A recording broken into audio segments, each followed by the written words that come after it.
Hey you, I hope you're doing well, and specifically you, I hope your week has been amazing so far. So this video will be a little bit different. Now, the reason why I filmed this video in this way, obviously it's a bit different compared to some of my previous videos, is because it's going to be a bit more unedited, a bit more raw, and essentially just sharing more about my story, exactly who I am, and how I got to this point of my life currently. Now, right now, I'm running an agency, scaling it to multiple five figures per month. I work with high ticket coaches, scaling their offers with content and also appointment setting and sales. Now, enough about that business stuff. The main point of this video that I want to discuss and really share with you guys is that you don't have to reinvent the wheel when creating something beautiful, when creating something that you're passionate about, that you're inspired to actually make. Now, a little bit of backstory to sort of get to the point, right? Is so my family, they're immigrants, and you know, I guess the majority of people's families are immigrants nowadays. But essentially, we're from Vietnam, South Vietnam specifically, and we migrated. Not me physically, but my parents migrated, and my family migrated to Australia, to Melbourne, Australia specifically, and we, you know, went through the natural progression of someone who migrates, right? Start working, start studying, and, myself growing up, I was very fortunate to be blessed with education. I was fortunate to have a really good primary school, have safety, food and water accessibility, right? And, a car to be driven to places, and, a loving family. And that's something that I'll always be grateful for. And speaking about education, I was so lucky to be given the opportunity to go to different, public and also private schools. Every time we change schools, and I had to make new friends, and all these small problems that I was very fortunate to actually have, and not have a larger or a worse problem. For example, uh, being in a war-torn country, right? My problems were simply just being introverted, being shy. So problems that someone would much rather have, right? And I was very fortunate to graduate high school with an ATAR, which is like sort of the end goal. If you're in America, it's like SATs, I'm pretty sure, with a 97.9 ATAR, which just means that you're in the top 2.1%, if you want to be very specific, of all of Australia, which, some people might seem impressive. Personally, for me, that was cool. And I'll explain to you why I think now that it was a good learning experience for sure. And that's sort of how I see it more so. But really, it's just a number at the end of the day, much like a lot of things are in life. They are just a statistic that represents something significant or something that possibly isn't. Now, what I want to share is essentially my progression from then to my current state now. So that was about 3 years ago. So that's 2021 when I graduated, right? So from then on, went on to uni and I studied biomedical science because I always had a keen eye for science. I always wanted to help people, but in a science realm. And obviously, as you can see with my complexion, you may see that it's very stereotypical for me to go into that sort of niche, that workforce. And, partially it's kind of true. A lot of parents, especially immigrant parents, as you would understand as well. I mean, any self, um, I guess any really caring parent would agree, is that you always want your child to do their best, right? It's the most stereotypical thing, but it's so true because, parents are amazing.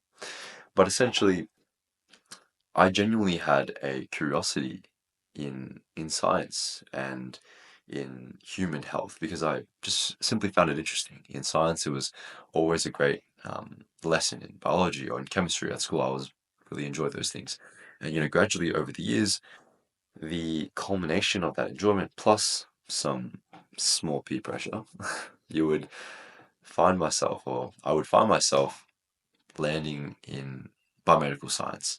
Now, there are two different pathways in which you can sort of go into biomedical science or into medicine. Um, if you fail to get into medicine, then you have to do biomedical science because my scores weren't high enough. So naturally, I went into biomedical science and spent 3 years studying there. And obviously, I just covered 3 years like it was nothing. But let me extract the main points from those 3 years that I sort of learned, which helped me get to this point now. So in my second year of university, I lost a lot of good friends. I gained some good ones, gain some bad ones. And I have a call. Thank you, bro. Thank you, bro. I was speaking about uni, right? So in my second year university, I gained a lot of good friends and gained a lot of bad ones, and sort of learnt that a lot of my decisions, what I actually did on my day-to-day basis and weekly basis, didn't make sense anymore. It didn't align with what I wanted to do. I started partying more, I started going out more, staying out late, and it wasn't really something that reflected in the character that I was brought up to be. And so in doing so, like over the months of doing that, I sort of lost, I guess, contact with myself. I lost the connection between my brain and actually my reality. And so my thoughts, my actions were obviously in a incongruence to what I actually wanted to do subconsciously, like under all of the sort of front end and top of mind thinking that I had, subconsciously those thoughts were being suppressed, but they were still there. And so gradually going into a relationship, starting, I guess, business in year two, because, watching all these entrepreneurs, Andrew Tate, Luke Belmar, I mean, you name it, they are so prevalent on social media, and obviously you get inspired by them. But the reason why I even got into business was because, first of all, my values and what I was doing now in life, but also in biomedicine, just weren't congruent at all. Now, that may have just sounded like a blurt of words, but what that means specifically is that what I was doing, um, both in my education and just outside of that, my social circles, both of them in combination just didn't feel authentic, didn't feel as a good reflection of, who I was. For biomedicine, it was because now I realize that very controversial, the medical system is incredibly flawed, and I don't blame doctors, I don't blame the workers of this. I blame, the big pharma.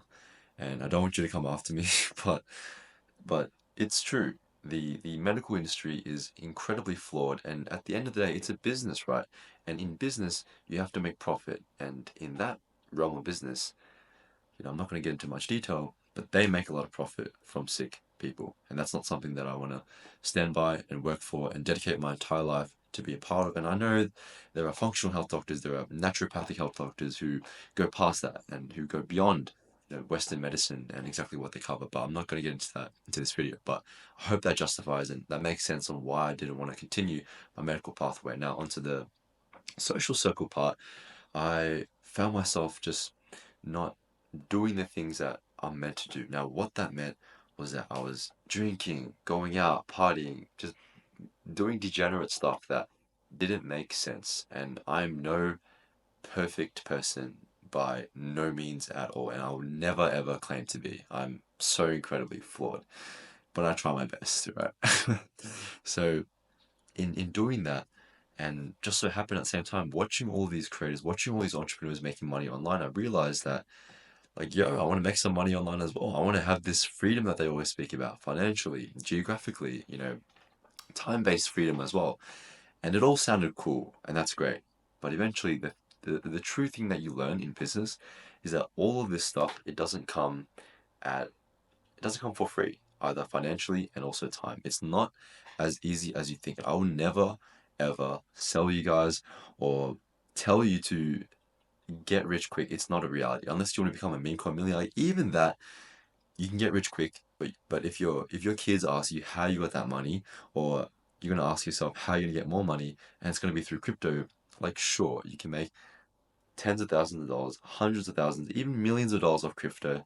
But if that's how you built your entire sort of portfolio, your entire sort of financial foundation, and that's how you got financially free, well, props to you, first of all, because you somehow famoosed the system and, got rich quick.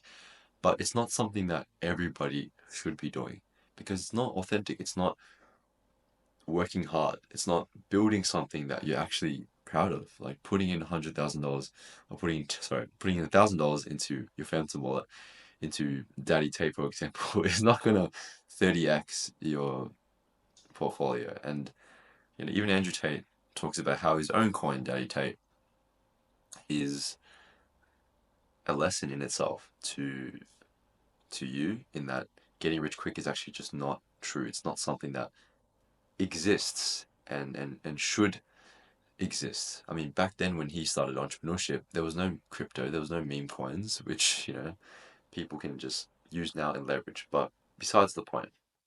So going back onto how I even got into entrepreneurship. So once I discovered all these people, I realized that I needed a mentor.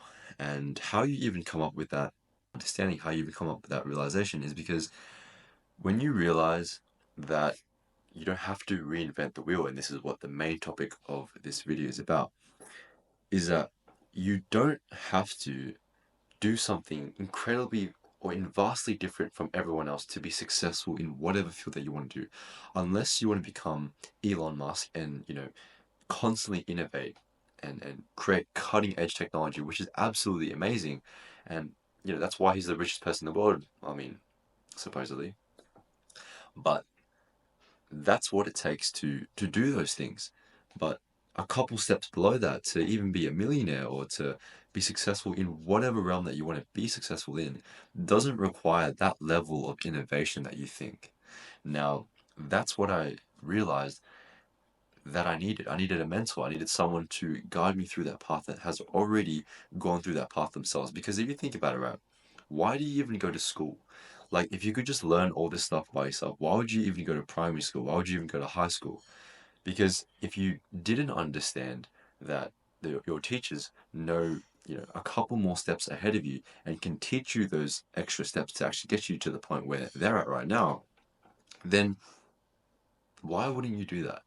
Because if you're spending 10 hours, let's say, learning a concept when your mentor could teach it to you in 1 hour, you've saved 9 hours. And in that 1 hour of learning, if you actually implement that, let's say in the realm of business, what if that 1 hour of learning now has generated you 1K? And let's say that mentor costed you 1K. So now you spent that 1K investing into that mentor, learning for 1 hour, and you've implemented it and you got a 1K back. So now you paid him off. Now you have a 1K skill. Now that 1K skill can then be consistently used to obviously scale up your own business, or at the same time pay for another mentor, which will, who is a couple of steps ahead of that other mentor.